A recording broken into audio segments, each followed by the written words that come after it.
T-Dog, J-Boy, and me, I'm Lugs. Our pride and joy is pumping our mugs. Be careful, kids, it could get rough. We're flipping our lids on sports and other stuff.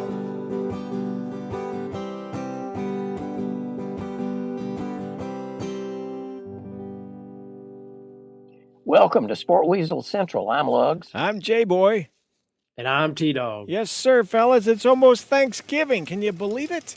So, why did the police arrest the turkey? Do you know? Why did they arrest the turkey? Didn't like his beard. They expected foul play, of course. Oh! Okay, NFL Week 11 happenings. Are the Cowboys for real? Hello, New York. Jets and Giants both lose. The Lions. Yes, the Lions are now in second place, winning 3 in a row. Plus, it's Thanksgiving. We'll share some of our favorite turkeys of the season so far and some moments of thanks. So happy Thanksgiving, boys. Lugs, where do you want to start this turkey of a show? What do you want to do?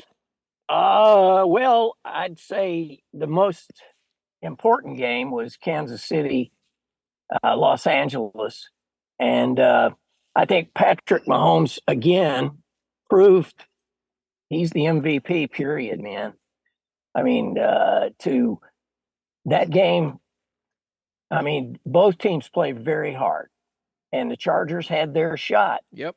But with about a minute and 40-some seconds, Patrick Minute Mahomes 46. took them down, and Kelsey does what Kelsey does. And won that game.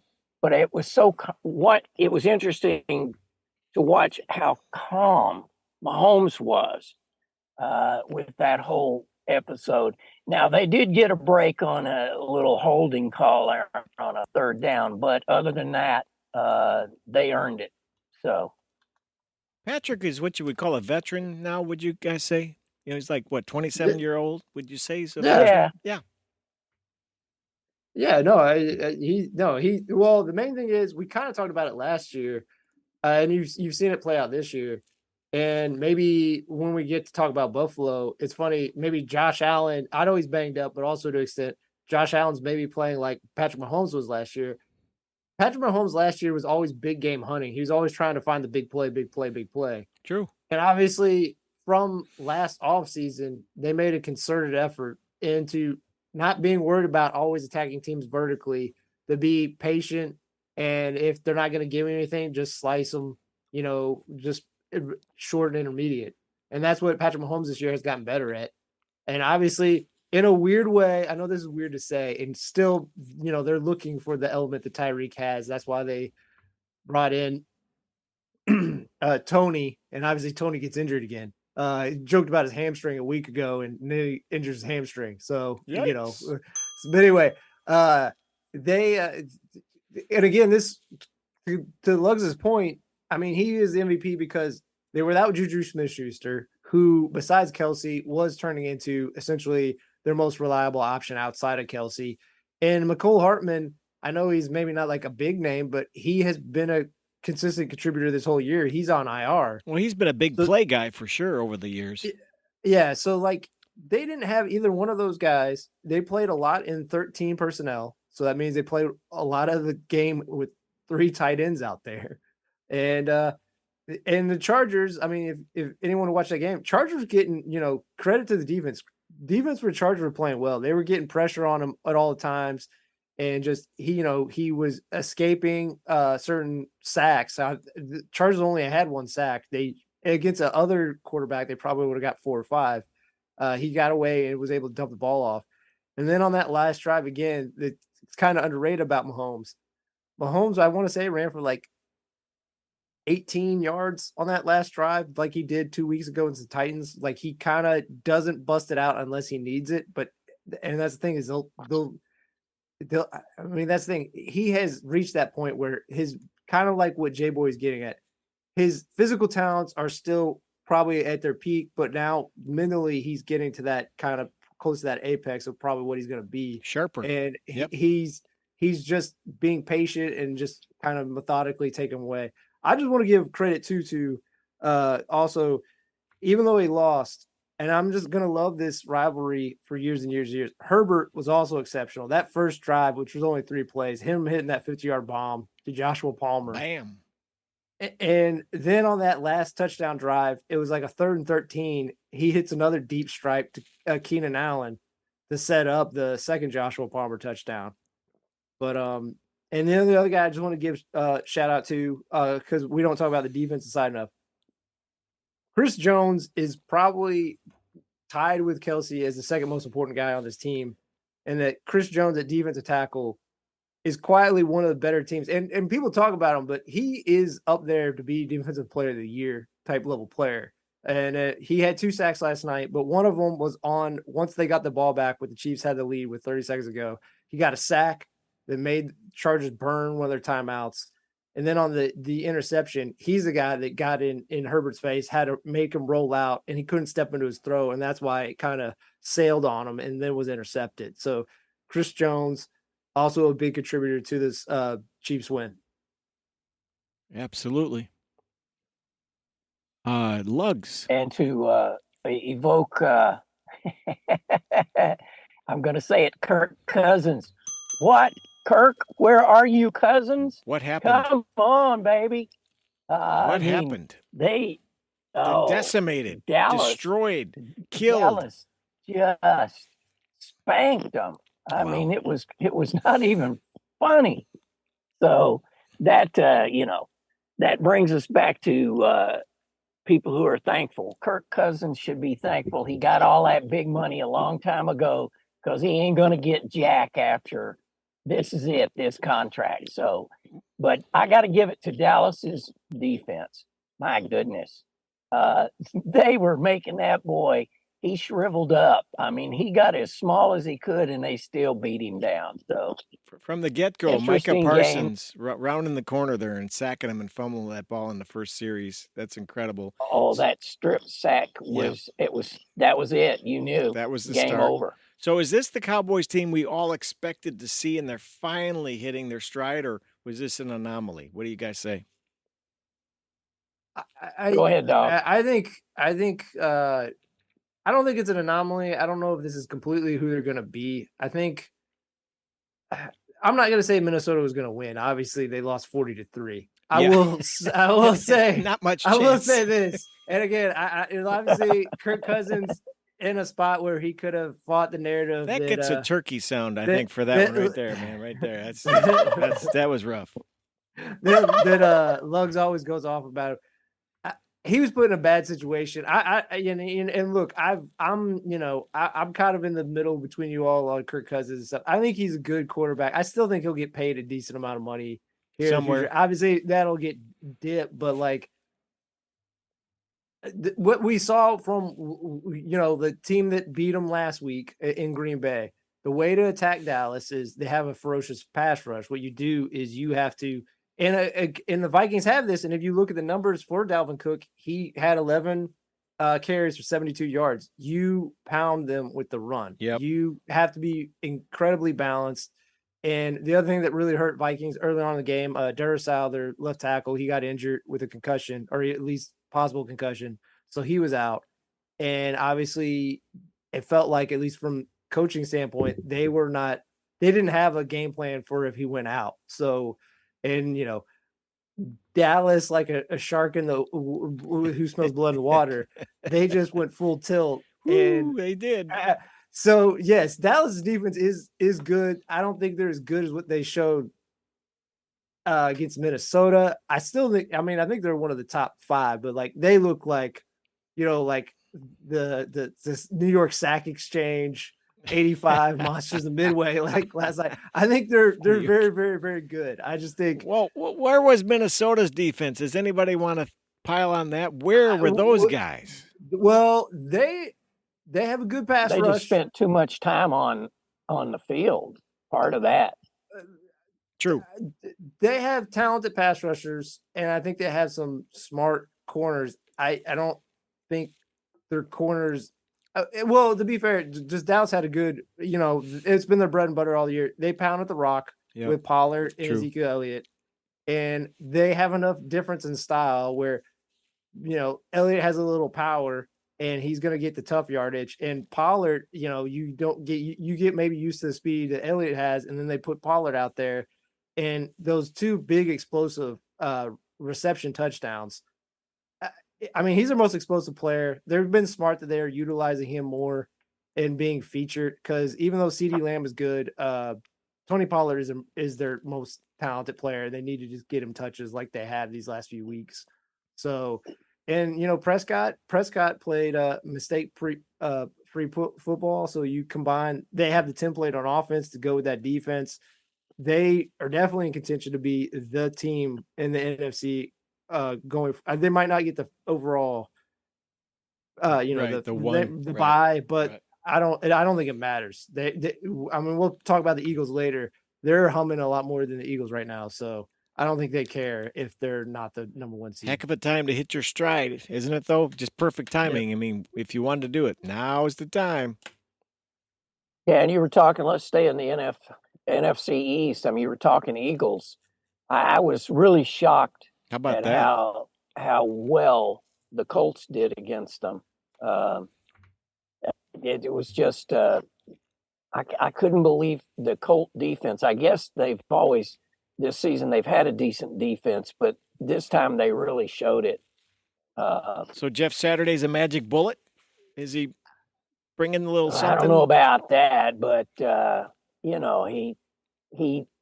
You could see him on the sidelines. He's a good cheerleader on the sidelines. I mean, he's over there, glad handing with the fellas and all of that. But X's and O's, I'm not so sure about. But they do look better than they did. I guess just him putting Ryan back in at quarterback made all the old timers there happier than putting in the Texas kid.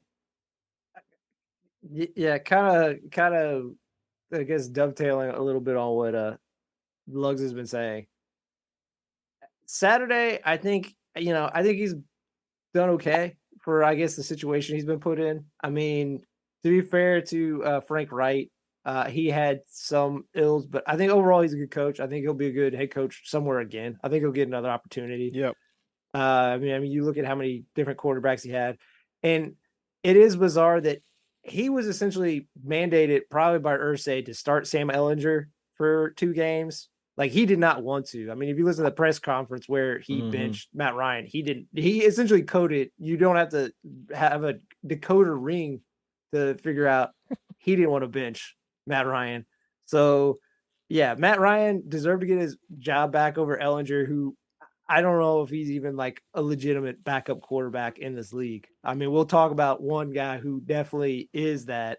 But I don't know if he's, I don't think Matt Ryan's their starter for next year. I mean, he's on that ledge of being a high-end backup, Matt Ryan, so he's not going to be their long-term answer, but he played decently. Their defense has been great all year. It's their offense, I believe, up until before Jeff Saturday came in, they're averaging like 14 points a game.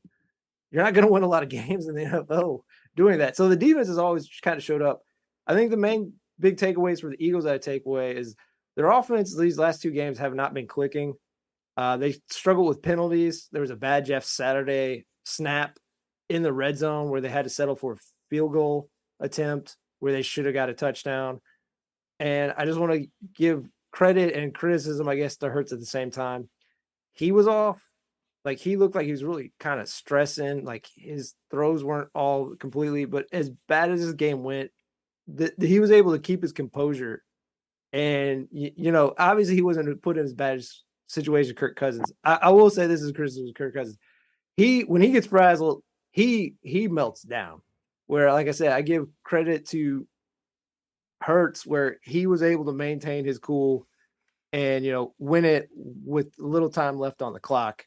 So I just want to give him credit for maintaining focus and composure in a game that probably shouldn't have been that tight. And also, they really do miss Dallas Goedert because he was the safety valve for that short and intermediate passing, where A.J. Brown's more their deep the intermediate passing, and so is Smith. So the Eagles have come back down to earth a little bit at a time when, time to collect themselves and figure it out as the Cowboys ascend.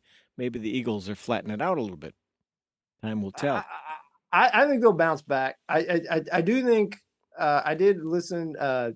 I want to give credit to the Athletic. They talked about offensively from their passing game. They are not that diverse, and now that we're 11 games in the season, teams kind of know what they're going to run offensively when they go back to Good pass. point. So if Hurts wants to be the guy who he's shown progress, if he wants to be the guy who gets paid, they're going to have to show that he has more on his plate in terms of his passing ability, and also the coaching staff has to show they have more in terms of concepts for them to attack teams. Fellas, the New York Giants and the New York Jets both lose. Is that a sign of things to come? And the Giants lost to the Lions, who have won 3, count them, 3 in a row. They haven't won 3 in a row since what? Who's that? Alex Karras, I think, played for them. Remember back in the 50s? Wow. That can't be true. Okay, Eric Kramer was quarterback, if you want to pull that one out from the 80s, I think, when they were a playoff team. But, man, the Giants and Jets, what's up with those Big Apple guys? Well, I mean, but they've had decent seasons up until this weekend. I would say that if you look at New England, I mean, traditionally, Belichick knows how to handle a rookie quarterback or an inexperienced quarterback in Zach Wilson. I mean, he does. But if they hadn't gotten that special teams touchdown, I mean, nobody had any offense. I can see my man Belichick. Next year, we may see a guy come out of the Raiders uniform and put on a Patriots uniform, is what I'm kind of thinking at this point. Because Belichick likes a quarterback with some experience and who is coachable. And Derek Carr is both of those. Wow. All right. Prediction. Anyway, that was my own takeaway from that, is that Zippy Doo-Dah may be good, but, you know, he ain't going to go with Zippy Doo-Dah. It's Zappy, man. It's Zappy. Bailey Zappy. Bailey Zappy. Oh, hey. And then there's the Mike White, Mike White controversy there, too. Should he be starting? Oh, I don't know. Well, for the Jets. Go ahead, T-Dog. Yeah, my main we're off two the rails takeaways here. We're off the rails. I'll talk about the Pats Jets game really quickly first, and then I'll do the Giants. My only two takeaways is you got to feel for Robert Saleh. I mean, you know, they are 6-4. Yep. But and they finally got that Jets defense playing like his old 49er units that got him this head coaching job. But if they want to make the playoffs, they have to switch to Mike White or Joe Flacco. They have to. I mean, Wilson isn't playing well, and from the way they're coaching him and they're allowing him to do things, they clearly don't trust him. So it is one of those bizarre things. Like, you can't be like, well, he needs experience. He's not getting a lot of experience handing the ball off to, you know, James Robinson and Michael Carter for like 2-yard carries. He's not getting a lot of experience. If you don't trust him to throw the ball, then why is he out there? And you know, people worry too much about like these guys not being able to build. Look, if they can't take benching and coming back in, benching coming back in, they're never going to make it in the first place. So, like, I'm not saying that Wilson is done, but at least for this year, he clearly still feels like he's too far behind. Just have Mike White or Joe Flacco, because this defense is playing too good. I believe they had 5 sacks at least in the last 3 games. You're saying shut them down. Shut them down, Zach. I say shut them down. They I mean, look, if you look at how they're coaching the offense, they clearly don't trust him. And kind of on the other side, it's funny, they're the same. They're essentially the same team on some level. They both have good defenses. The New England has good defense, but this Patricia Judge offense, and I know Luggs is like the craziest thing. Replace Mac Jones.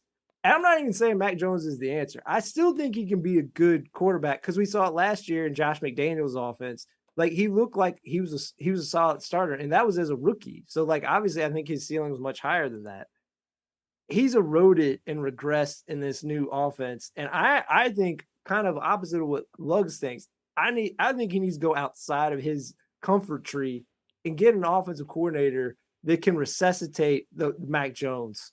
Because I just think you invested in Mike Jones.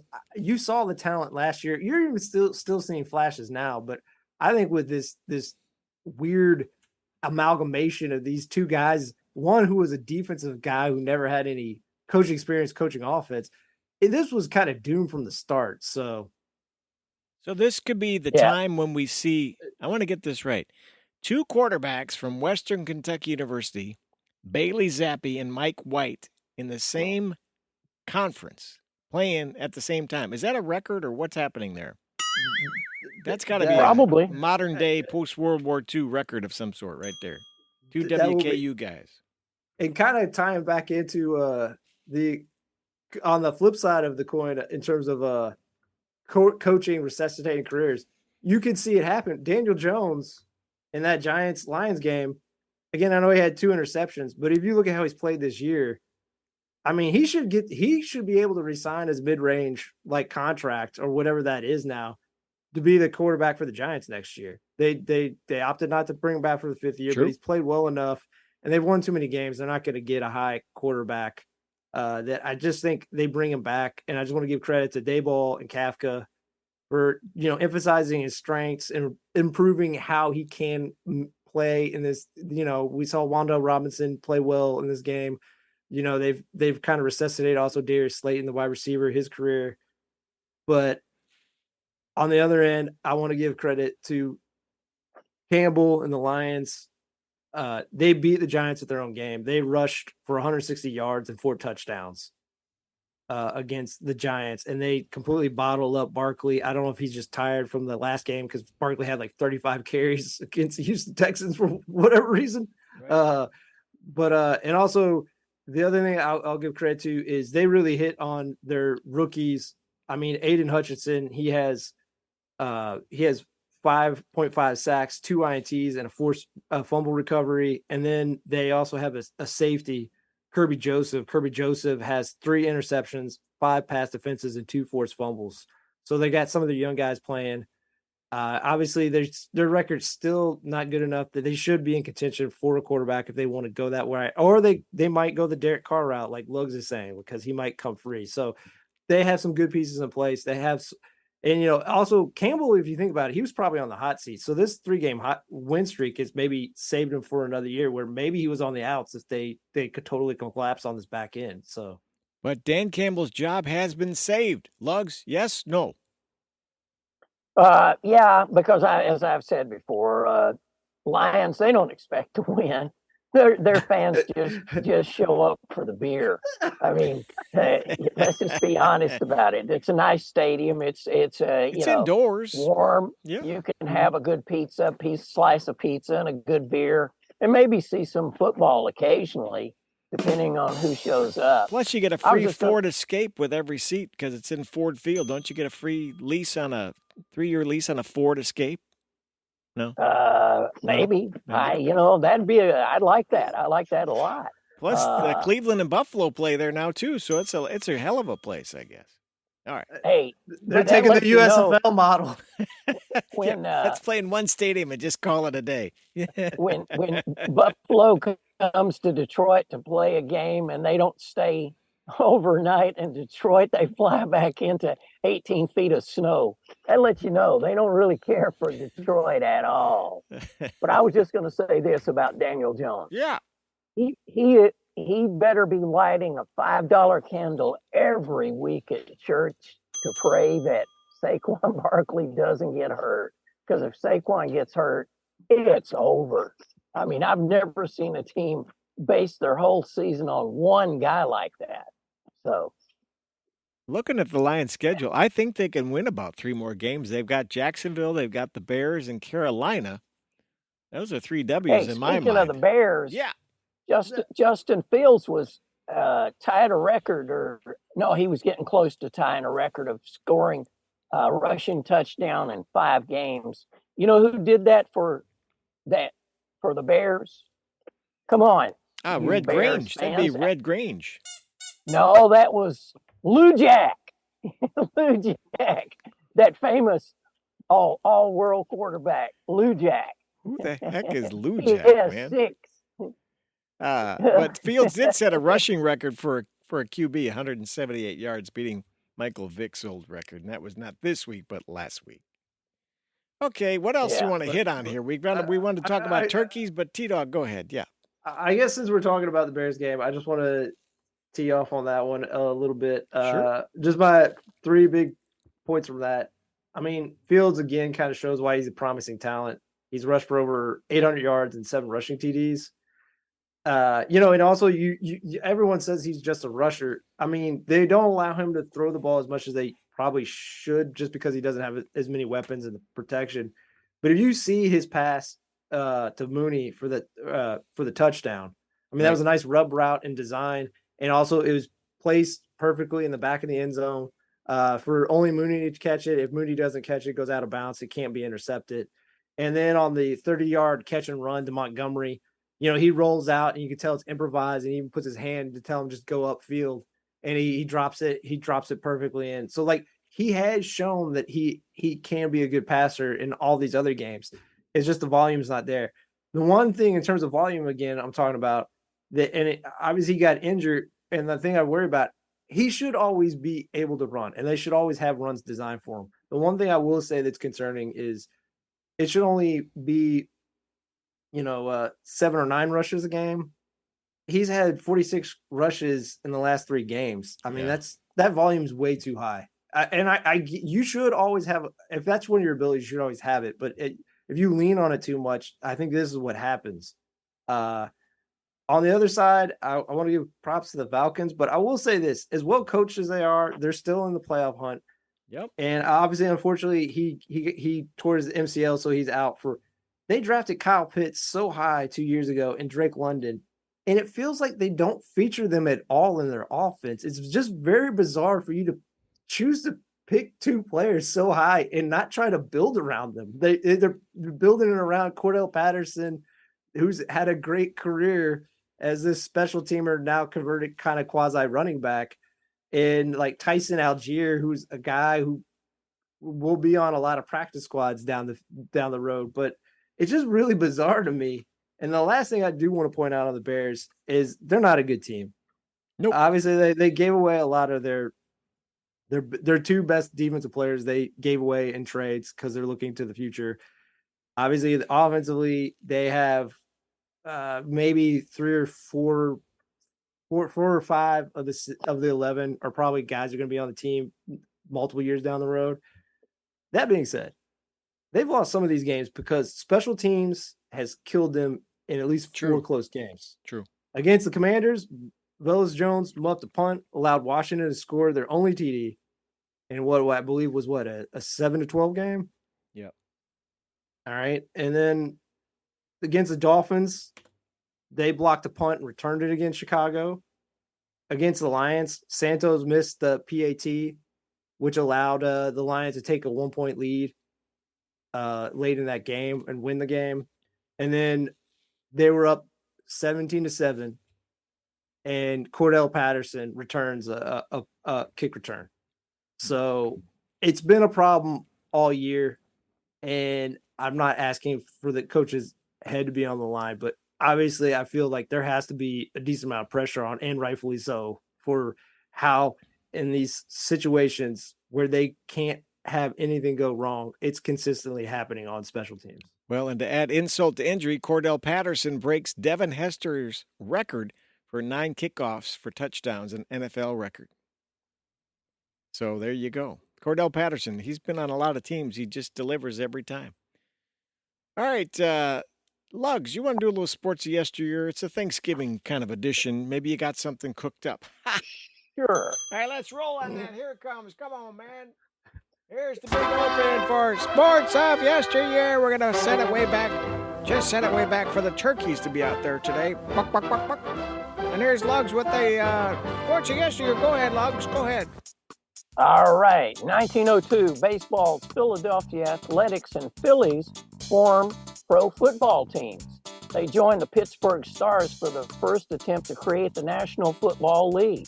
1920, 1925, Red Grange plays his final University of Illinois football game, then signs with the Chicago Bears. Whale. This in our bizarre sports of yesteryear. 1949, Bill Veeck, MLB owner and promoter, sells the then Cleveland Indians for $22 million.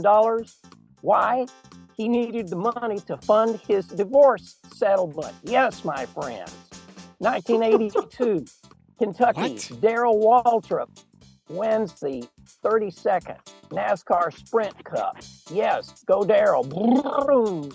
And finally, 2004, the Canadian Football League Grey Cup plays on the next generation field turf surface for the first time.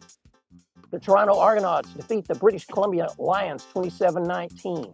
The field is dubbed Molson Green. Molson Green, my friends. Okay, that is it for sports of yesteryear. Gobble, gobble, gobble, gobble. Wow, Molson Green, huh? Okay, I didn't know that. The first generation field turf, huh? That's, yes, that's what they had to do because, I mean, it's hard to grow grass up there. They can grow ice. But also, it'd be really hard artificial turf, wouldn't it? You know, I mean, that stuff's hard to begin with, and it's cold. It's Toronto, Argonauts. Oh, yeah. Oh, yeah. Yeah. And isn't an Argonaut some kind of swimming apparatus or person, right? Jason and the Argonauts? Like, I thought it was like Greek, like type of warrior. Yeah. So that's kind of contrary to being in Toronto, That Canada. goes to Jason and the Argonauts. Yeah, right. You know, that whole thing, the wind and whatever. They were always having weird tryst with creatures and stuff. It was sort of the Captain Kirk of its time. I just like the use of the word tryst. Okay, let's, it's Thanksgiving almost, or when this airs, it will be, and for all our listeners and out there. Let's do our turkeys of the season so far. What do you think? Who's got a list out there? Anybody got a list of turkeys you want to share? I'm thinking the biggest turkey was steamed in his own tea. That would be your Hiawatha tea by Aaron, my man. You know, the pack. I got him on my list too. Yes.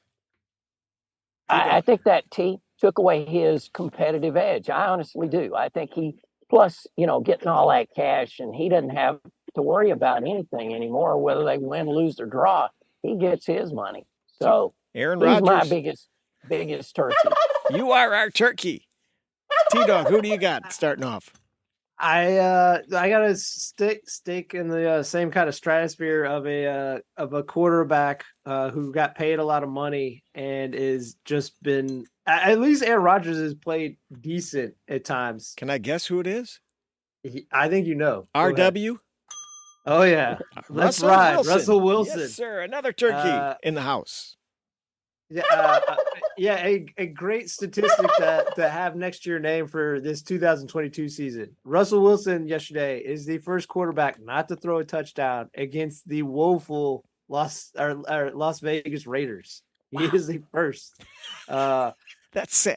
That's really sad right there. Yeah, I mean, he's just really falling apart, just physically, but also mentally. You watch him move around; he's not the same guy anymore. And I mean, and then at the end of the game, with a 2-minute warning, they had a chance to really win the game if he just would have taken a sack or fallen out of bounds. He throws an incompletion that stops the clock, allows the Raiders to move down the field. Their kicker Carlson is not only accurate, has a strong leg. They don't need to make up that much ground. They make up enough ground for Derek Carr to get him in position for Carlson to kick it, go 16-16.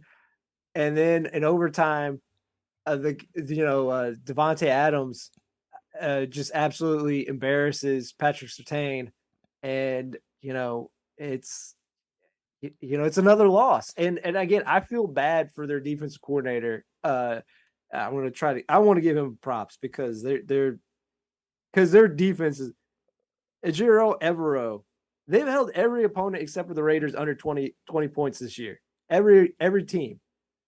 And they're 3-7.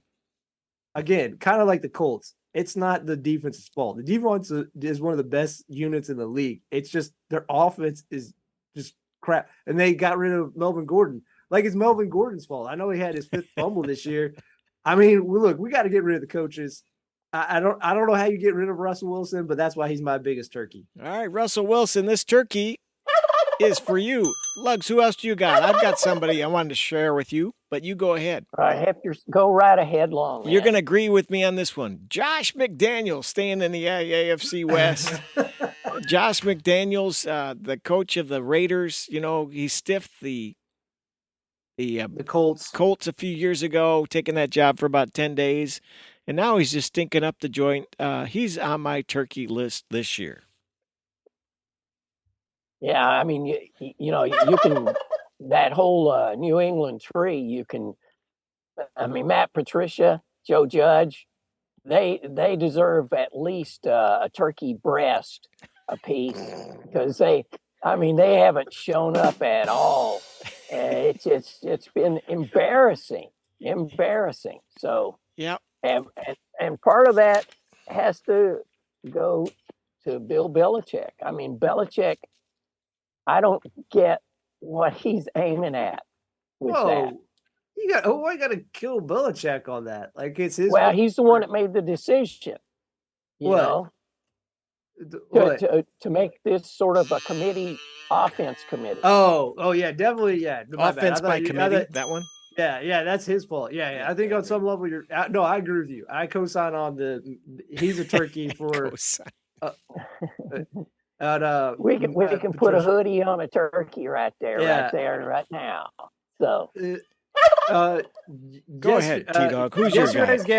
Yesterday's game, I'm gonna go with both teams, even though 1-1, they're both turkeys to me. The Rams and the Saints. I'm going to go with both of them. Two teams. Yes, because here's the reason why. Rams are turkey because of this. Like we talked about a few weeks in a row. The bill came due. Cooper Kupp got a high ankle sprain. He had surgery. He's probably out for the year. Yep. Then, unfortunately, Matthew Stafford possibly got hit a second concussion. We don't know, but he's at this point, they should just shut him down. And it's crazy. They tried to get Brian Burns. They tried to trade multiple first-round picks for Brian Burns this year. It's like, no, just take 1 year off. You're bad. You're not going to get better. Why do you keep like it's and also why? But anyway, and then on the other side, the Saints, they traded multiple picks to get Chris Olave, who has been awesome for him. He has 760 yards receiving and 3 touchdowns. The wide receiver out of Ohio State. But they made moves this offseason like they were actually contenders. And I think, to be fair, in general, everyone felt that is not the case with Jameis.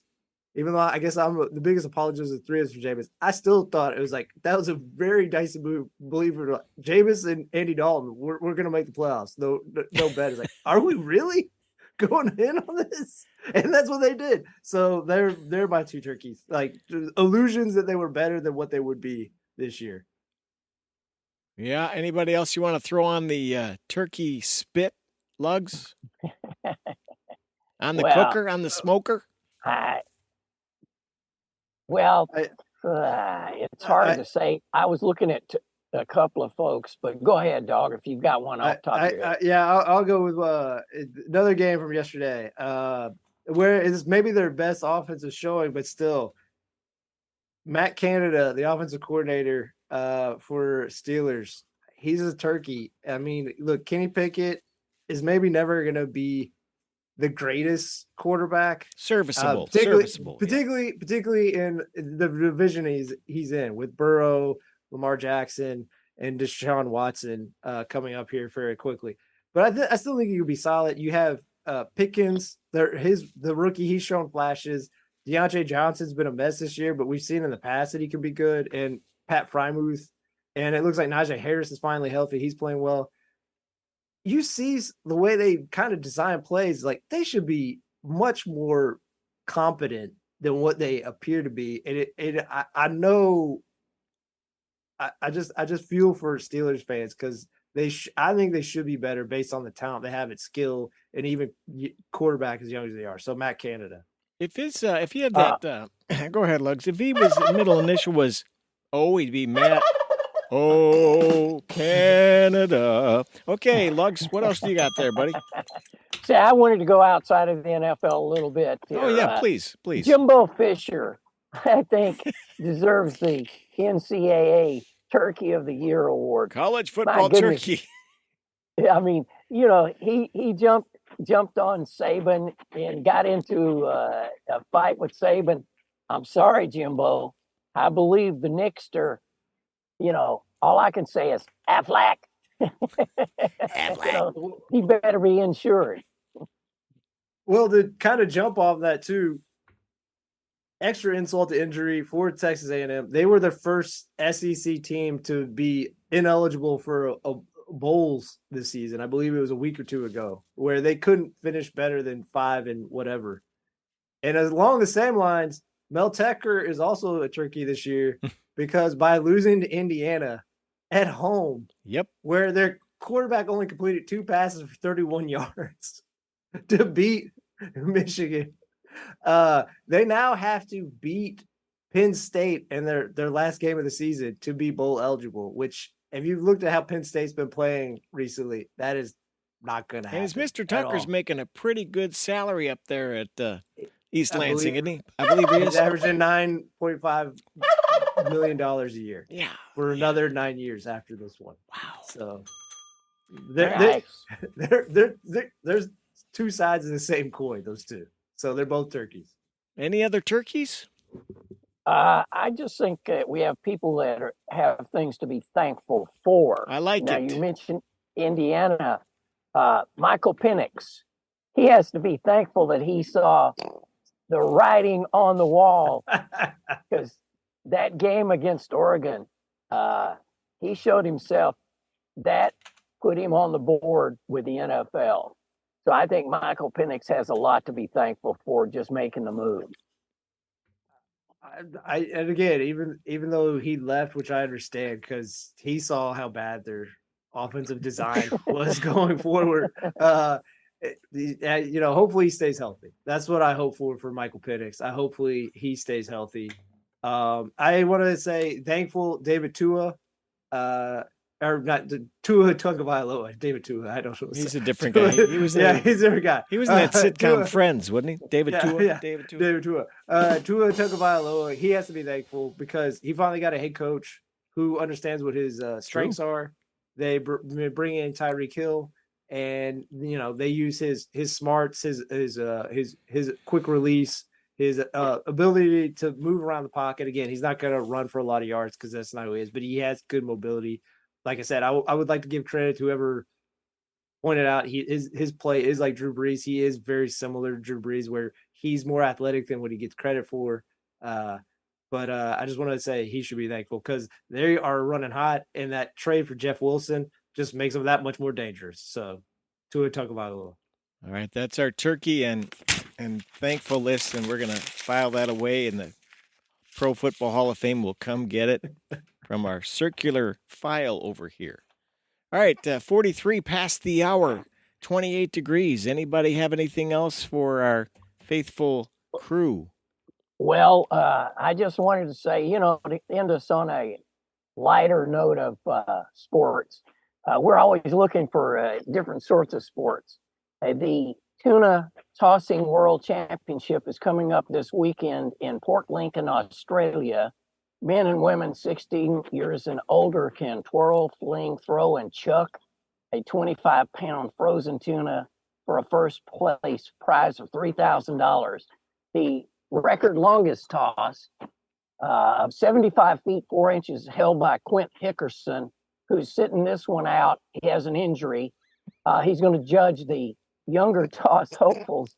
They take part in the annual prawn toss. So there you have your odd sports moment, a prawn toss. I believe I could compete in a prawn toss. That's also known as a shrimp, right? The prawn. That's a jumbo shrimp, right. Which is, again, that whole mix-up of terms there. How far do you think you could throw a 25-pound tuna, Lugs? How far could you throw that baby? Oh, maybe 30 feet max. Absolute max. After that shoulder 75. surgery you had, you could do that. Well, I Yeah, ended up are you being- are you shot putting it? Yeah, oh yeah, I'm gonna twirl, twirl and Twirl, swirl, yeah. baby. How about you, T Dog? What do you think you could chuck that baby? Oh, it was 25 Silver pounds? tuna, my 25-pound frozen silver tuna. So think Like, about that. can I wear like gloves to get a good grip? Yep. I think Oh yeah, Yep. Okay. we don't have any, There's no play balloon restrictions. problems here. Well, kind of like again, like the shot put. Is it kind of like a javelin? Can I get like a running start and kind of chuck it? As long as can. you- Yeah, I mean, you can do Yeah. anything up to the toss line lo- that you want to do, Right. Yeah. except Oh, catapult. I'm not as virile as a lug. So he said 25 feet. I want to say I want to say like 20. Yeah, I got to get more shoulder shrugs in, and maybe some more preacher curls before I go beyond 20. But, Lugs, I've heard you called a lot of stuff, but virile wasn't. I know. I That was thought he was impressive. saying Vera. Yeah, was impressive. well, I thought she was what? an old soap opera actress, Vera, but maybe I'm wrong. You know what? I'm thankful for this forum to talk to you all. So I got to build you guys up. You're my All guys. right. So, Well, that sounds like a good way to end this program. If we're all thankful for this program, man. All right, let's get out of here and call it a day. This has been Sports and Other Stuff, brought to you in part by Henry Lawrence Clothier. That's it. Many locations throughout the metro where the models buy their clothes, and they have a Black Friday special. All leisure suits are buy one, get one. Lugs, there's a guy we know. He's there tonight.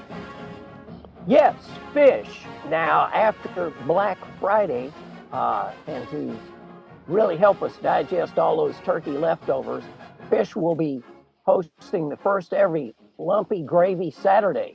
That's Lumpy Gravy Saturday and Turkey Trivia Contest. For instance, did you know that Philadelphia, not New York, was the first city to host a Thanksgiving Day parade? Philly's parade started in 1920, New York parade started in 24. So loosen up your belt one more notch and come on down at 1 p.m. this Saturday. Fish's wife, Lenore, is making her famous Alka-Seltzer Punch. Alka-Seltzer Punch. It's a Kool-Aid flavored drink, but, it will help you out. Lugs, last time I think he was married to somebody else. Am I wrong about that? Now it's Lenore. Well, yeah, I let it slip there. It was a bad divorce. He lost all of his Sansevelt pants.